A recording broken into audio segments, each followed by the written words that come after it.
This is Sarah, blog editor, and I'm here with Kevin, one of your Neo Tokyo citizens and the founder of Kshak IO. This series of interviews is designed to introduce citizens to their council and notable members of the community. First of all, welcome, Kevin. Nice to have you on. Hi, Sarah. Thank you for having me.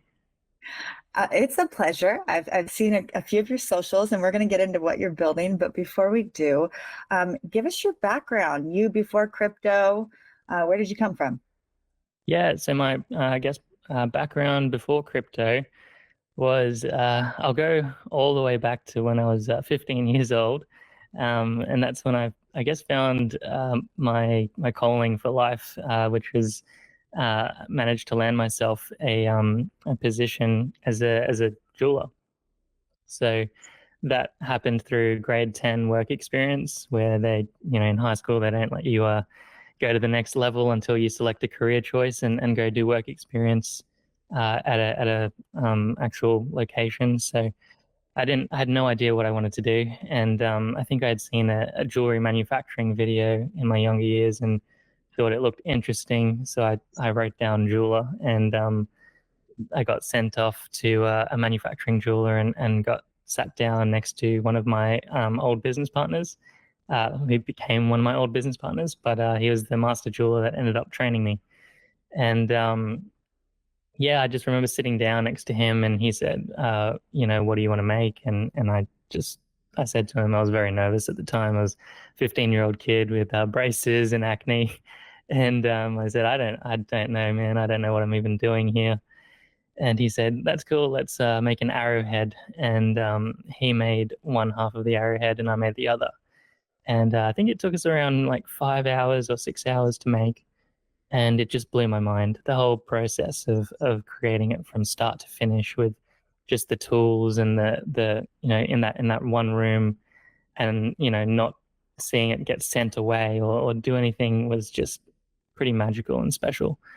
So yeah, I fell in love with that skill and that art, and I knew that's what I wanted to do with my life from that point onwards. So um, going off from there, we actually ended up going into business together, and a lot of the half the reason is because the jewelry industry, well, that workshop that I was working at was kind of a mass production jewelry workshop, and the way the jewelry trade has changed, it's evolved from the old world's way of working metal and making things from scratch into using technology such as like CAD to draw it on the computer, and then print off the model that you've designed, and using a wax printer, and then that wax then goes through a process called the lost wax casting process, and then which basically it molds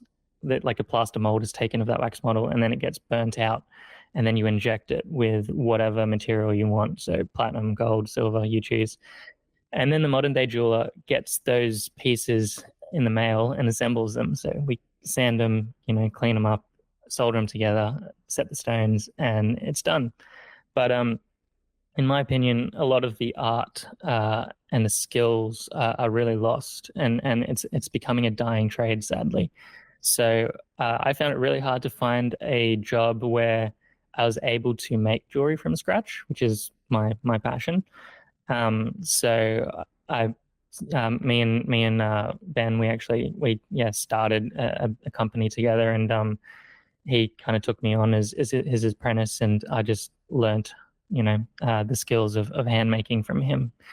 And through that company, we managed to do a few celebrity pieces, which was really cool. We did a piece. I think our favorite client was Hodor from Game of Thrones.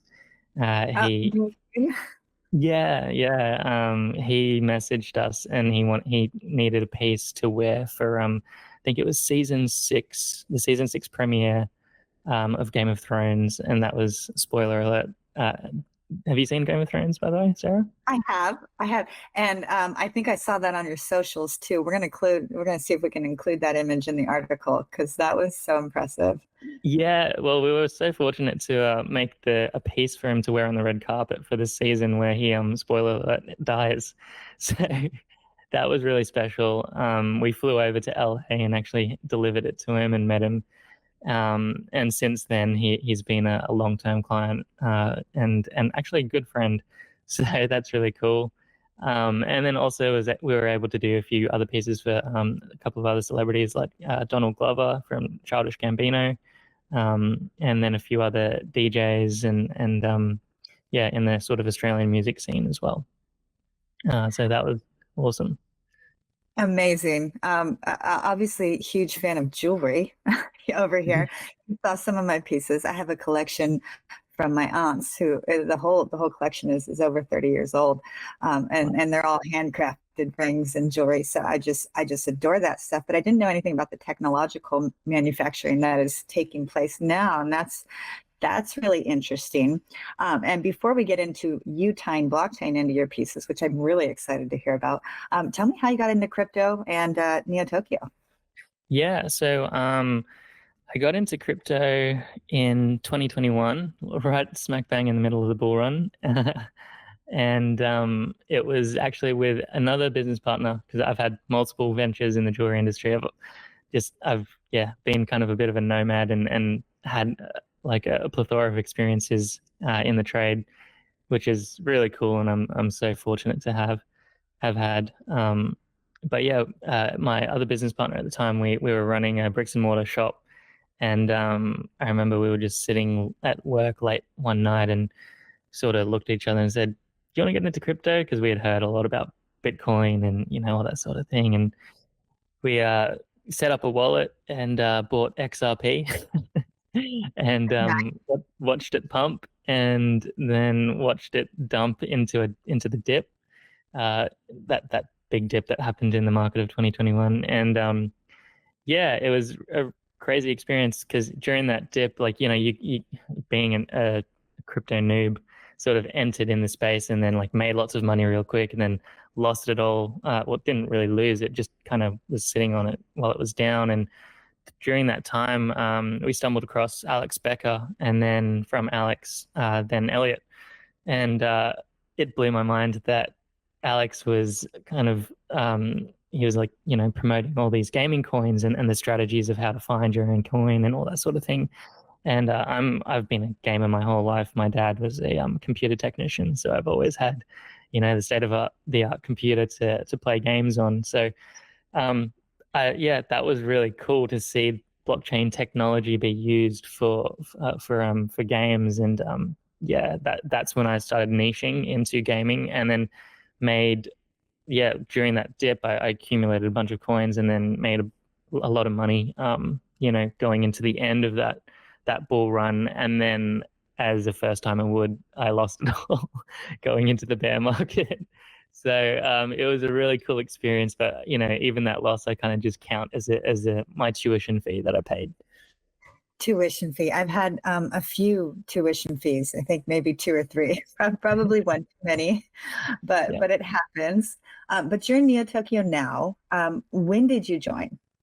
Yeah, so during that time, obviously finding out about Alex and Elliot, I knew about Neo Tokyo and I was a part of all the riddles. And with that one, I participated with my co-founder, who's been my childhood best friend. We met in kindergarten, and we live interstate. So he lives in Sydney, I live in Brisbane, Australia, and we just I think I got him into crypto, and then he also really liked what Alex Becker was doing and Elliot was doing, and yeah, we saw the whole riddle like thing that they created, and we were like, yeah, well, let's be a part of it. We created a group, and we stayed up late every night just because of the time zones in Australia, and we got to the mint and we cracked the riddle, and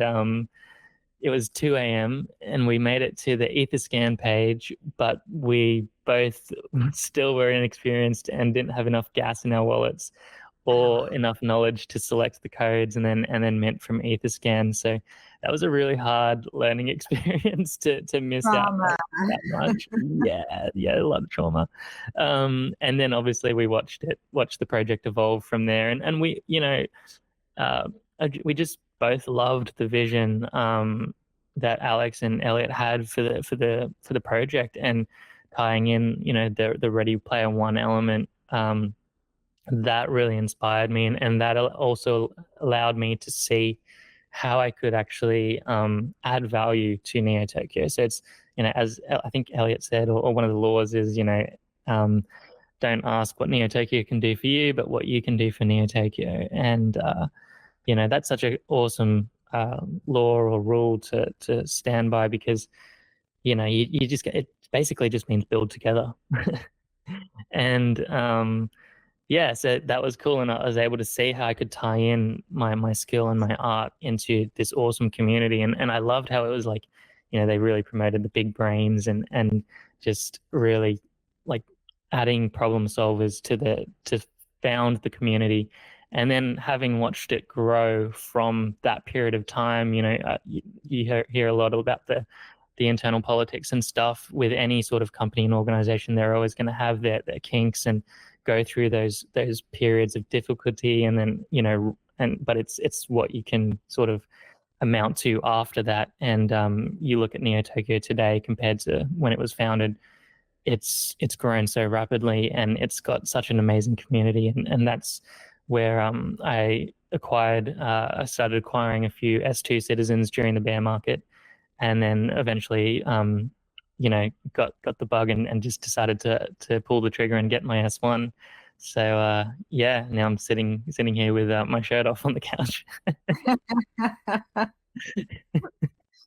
So, okay, I've seen you in the founders chat, and you're active around. What exactly are you doing in Neo Tokyo? What are you utilizing in there? Give me your experience. Yeah, so I, I basically just started making a presence for myself in Neo Tokyo, even though I've been an S1 or a citizen holder for over a year now. And but I was quietly building. I like to put my head down and just sort of work and build, and then release things slowly. So yeah, what we're building, I guess, and how we're incorporating it with the citizens of Neo Tokyo is, I'm taking my jewelry, which is my art and passion, and finding out a way to basically tokenize it and have it interoperable with Web3 gaming. And that's really exciting for me, because I get to tie in my passion for gaming with my passion for creating jewelry. And I can just see that whole vision of Ready Player One, where they're chasing like the golden Easter eggs, or there's these artifacts that you accumulate on your journey, and I want to be the guy that creates those artifacts.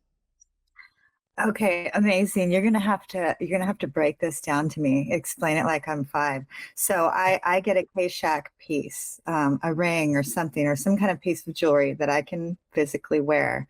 What's going to be the process? How does it become interoperable into gaming? That's a great question. And, to full disclosure, we're still building that process. And yeah, so that's all in the works at the moment. But let's say you've got your ring, and you want to put it into the metaverse. We're working on some technologies to, you know, firstly authenticate the piece to make sure that it is a Kshak design, or whoever it comes from. And how we do that is using technology such as like 3D scanners, which initially scan the first prototype for all the dimensions. And as the creator, my job is as well is to upload all the metadata. So I guess that ring would be tied to a PNFT, and that stands for a physical NFT.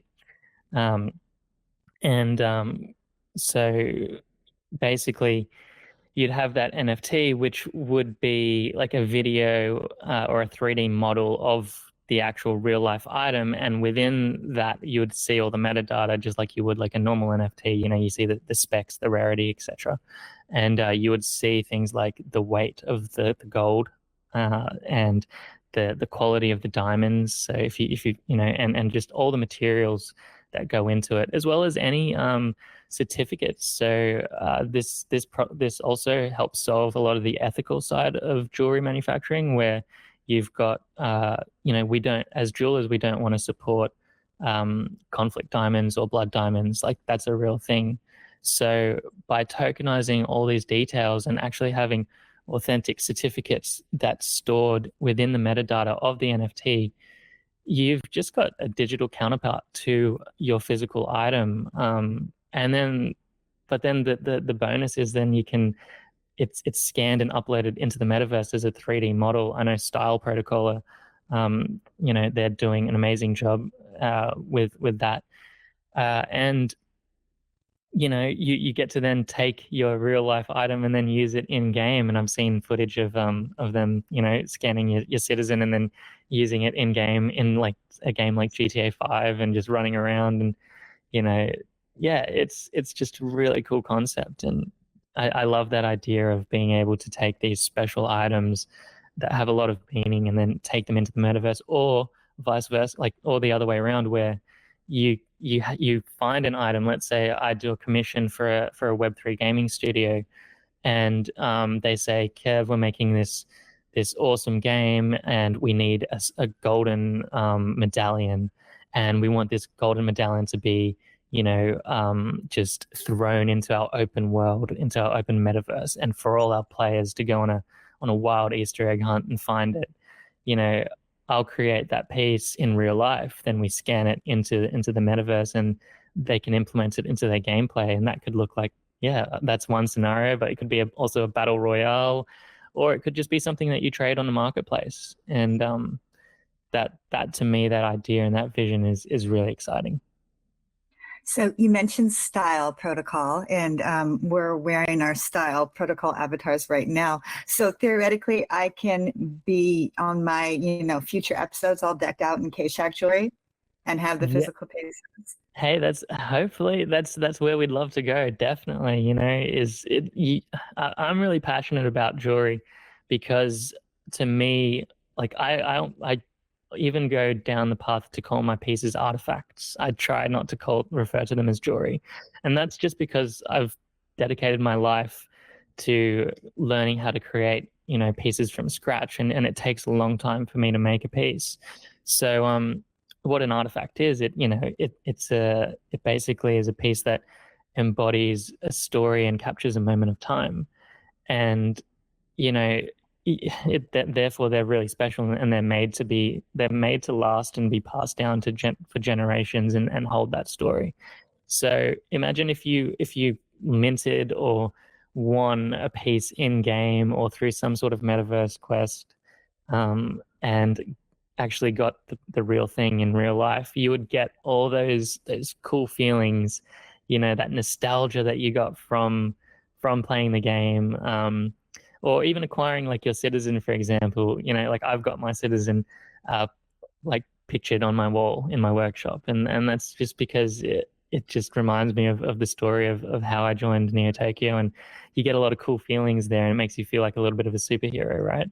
So it's like taking that feeling from the digital world and then taking it and wearing it in the real world, which in my opinion, if you've watched the movie Ready Player One, that was the crux of the end of the movie, was not to forget that we're still biological human beings, and that the real world is still important to us. Now, let's talk like authentication for a minute. Are these pieces, are they going to have like some kind of NFC or RFID? Will we be scanning the jewelry? Yeah, great question. Yeah. So I'm working on that right now, and I'm just basically figuring out a way as a jeweler to implement that technology into my jewelry without it being too intrusive to the design. Because you don't you don't want to just have a cool looking ring and then there's a NFC chip planted right on top of it, right? Right. So there's some hurdles that I've been going through with that, but yes, that is one element that I'm trying to incorporate, where you can scan it and authenticate it that way. But also, I think just with where technology is at with these chips, they don't make them quite small enough yet to be, hidden, if you know what I mean. Like, I Uh-huh. think the smallest size is like 5 by 5 mil, which in the jewelry world is quite huge. So, yeah, I'm facing my challenges there, but I think a problem solve is, like I said, 3D scanning. So using a 3D scanner that uses lasers to map it all out and authenticating it that way, and then that would integrate with an app, which is what I'm hoping to build. That that basically uses your camera on your phone to then just check those I see. measurements. Okay, so I missed that. The 3D scan authenticates. So that's a new one that I haven't heard yet. That sounds totally Yeah, amazing.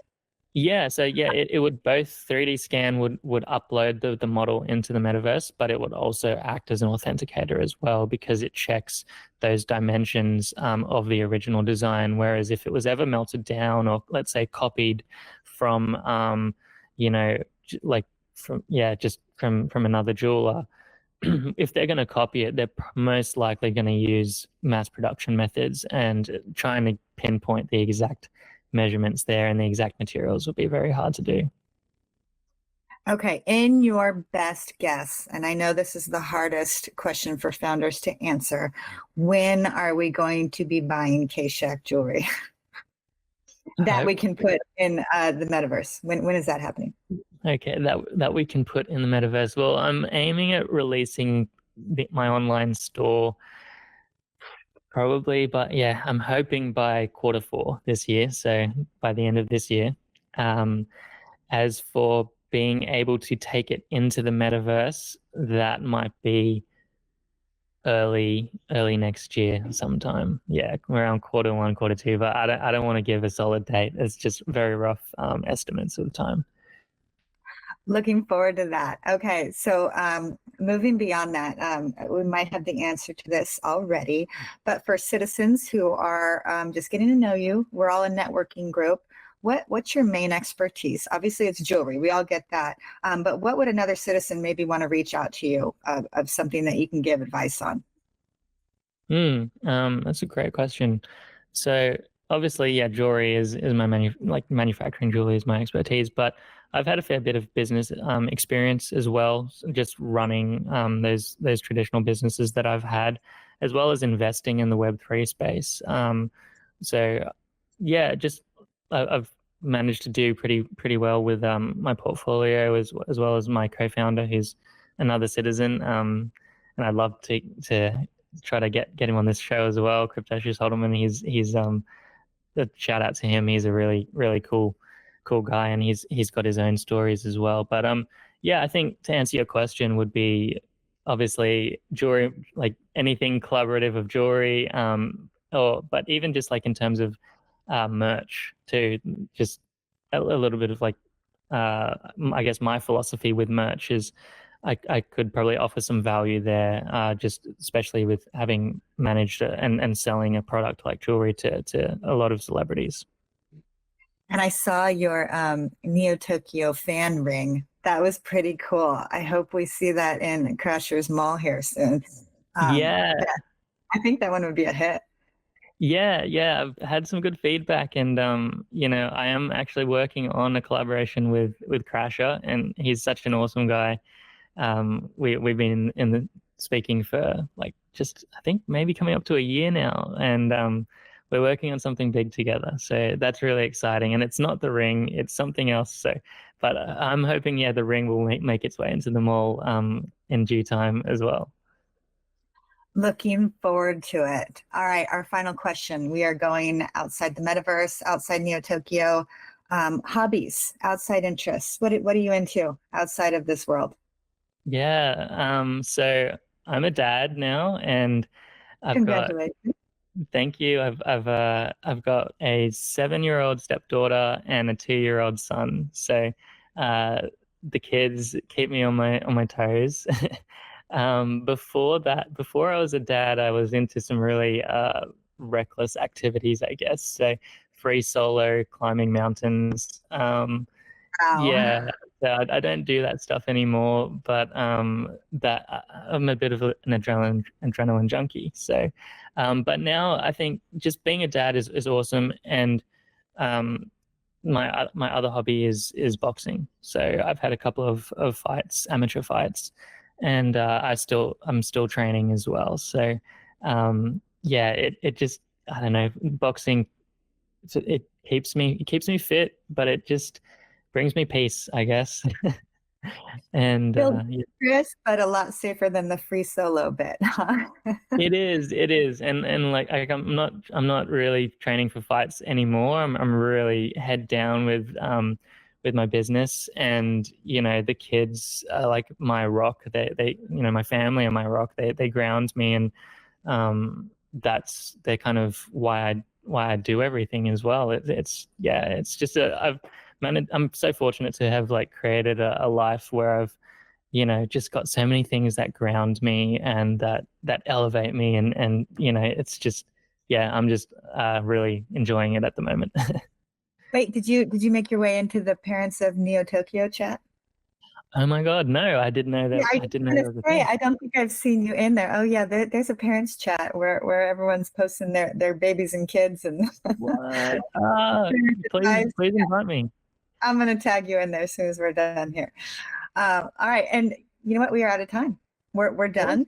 This is Sarah, block editor. Today we had Kevin, founder of Kshak, and we will be back next week with another episode.